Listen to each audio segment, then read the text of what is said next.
I mentioned in prior videos, the S1000, it can easily roll around in a city. I mean, it's not difficult or uncomfortable by any means.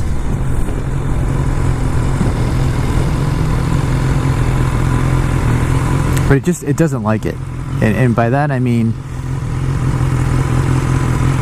the engine really isn't happy unless it's rolling, unless it's rocking, unless it's revving. And I honestly think the bike isn't happy unless it's scaring you.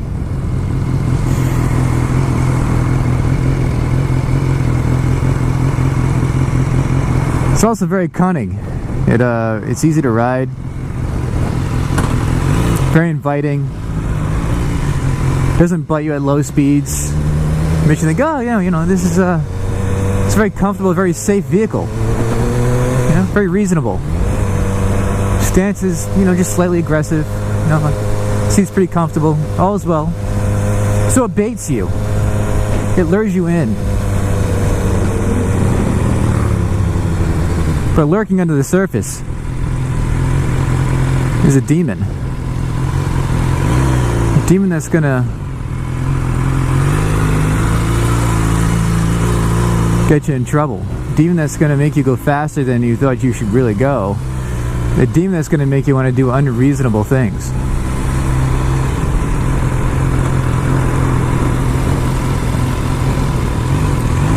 It's demonic.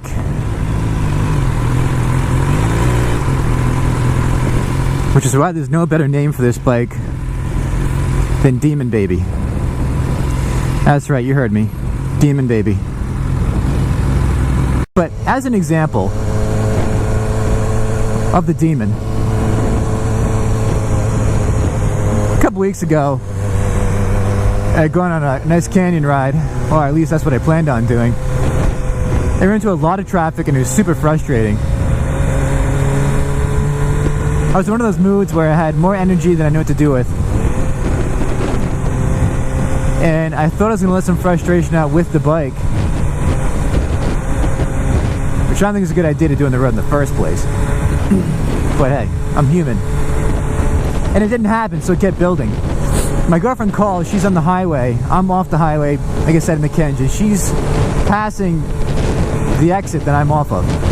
And she lets me know that she's getting by. She's on her way, heading past me towards home. She's probably 10-15 miles ahead. And she said, oh, wouldn't it be cool if I saw you going by? And so I take this as a challenge. I'm like, oh, this is something for me to do. Fully knowing that it's rush hour. And that the cars are not only doing 80 to 90 miles an hour regularly, but they're frustrated and weaving in and out. And just rush hour in Southern California, just the way it is. And when I hit the highway, I stop pinning the bike. Get up to 90, get up to 100. I'm going in between cars. You can split in California. 105, 110, in and out of traffic. And this is dense traffic. Now, I'm not proud of this by any means. It doesn't make any sense. It doesn't hold up to any sort of reasoning.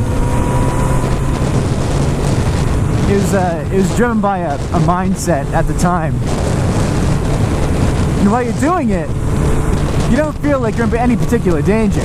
I mean, you're aware of what the cars are doing. You're looking ahead and looking for subtle movements the cars are making. You're doing all that good stuff.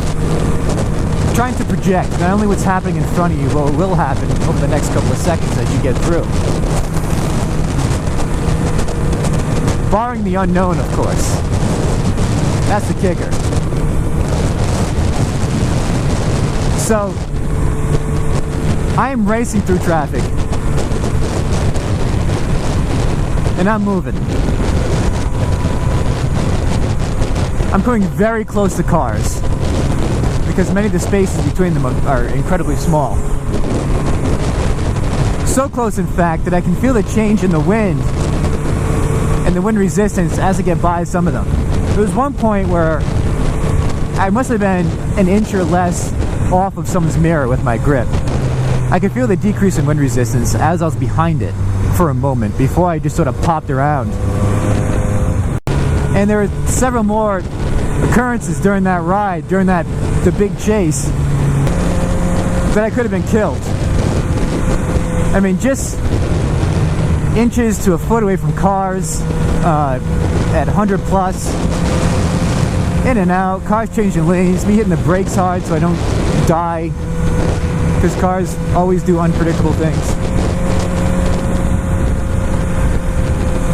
And I caught her.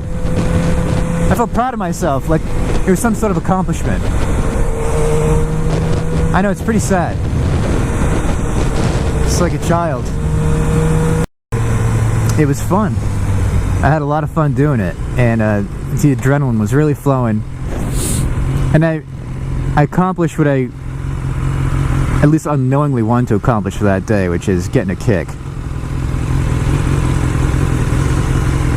And I got home, and my girlfriend was a bit concerned because she saw me go by her in a blur. She just heard the noise and just saw this black object scream past her, and after a second or two just lost sight of it. She was hoping that wasn't me, but of course it was. And anyone who saw a friend or family member doing that would be concerned, because when you're pulling shit like that, you're just not going to live very long, or you're not going to be in one piece for very long. And so that moved into the evening, and over the next few days you get flashbacks of what you were doing. You sort of memories of a change in wind resistance as you get by the cars, because you're getting so close that slight twitch of the handlebar to not hit another car, that the slamming on the brakes at 90 so you didn't run into somebody. And it all adds up, and you realize that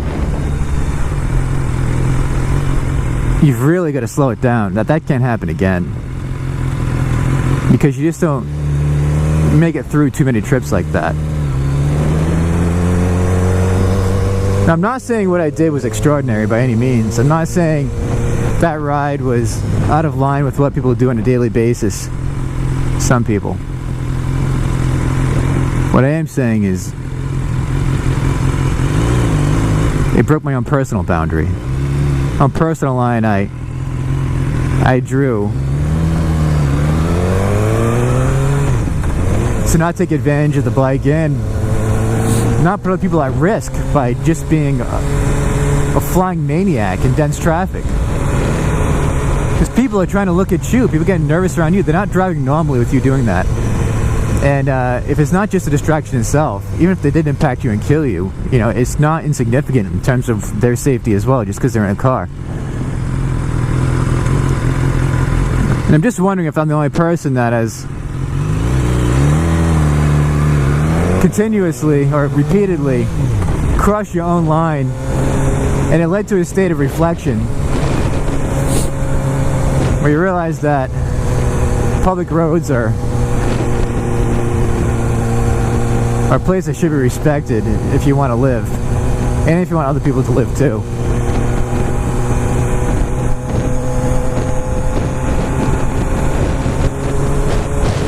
I don't want to be flippant about calling this thing Daemon Baby, because it is. It really is Daemon Baby.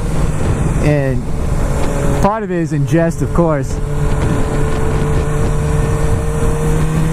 But there's also a part of it that's reality. It is a demon.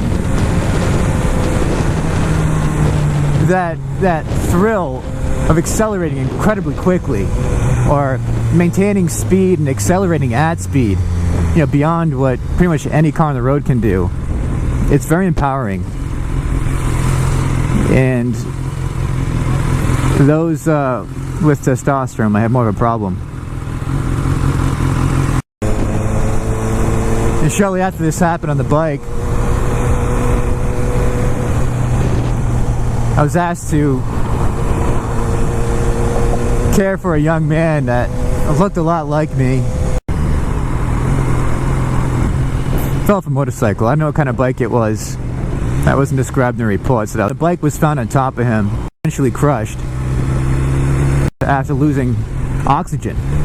He was brought to the hospital, get a head CT, see if you see any gross injury, diffuse axonal injury. Because of that, as a shearing force within, the best projected outcome would be persistent vegetative state. I don't want it to happen ever again to anybody, and nobody does. It will. It'll happen today to somebody. Death isn't the worst thing. Being trapped in your own body in excruciating pain, not being able to communicate that you're in pain. Wanting to die but not being able to. That's the worst case scenario. And I wish you absolute safety, every single one of you.